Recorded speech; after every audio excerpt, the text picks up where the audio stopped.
Hello guys, welcome back to this channel. In today's video, I'm going to show you how you can use green screen in CapCut PC. Okay, let's get into it guys. Here I have already opened my CapCut PC application, and as you can see, I have imported my green screen video. And basically, if we want to use green screen, we can use Chroma Key feature in CapCut. Wait, I'm going to add this green screen to my timeline.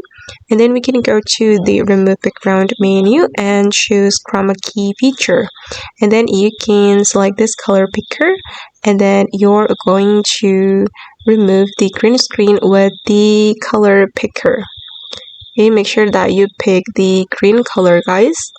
And after that, the green screen will be removed from your video, and then you can customize the intensity right here and also the shadow.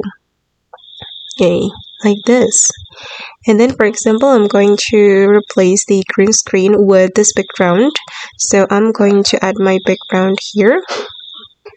I'm going to switch the layer. Wait.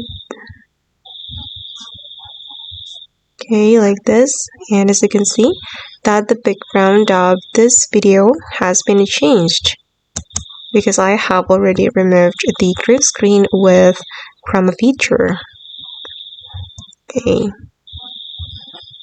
And okay guys, that's all the way to use green screen on CapCut PC. I hope this video will be useful for you. Thank you so much for watching, and bye.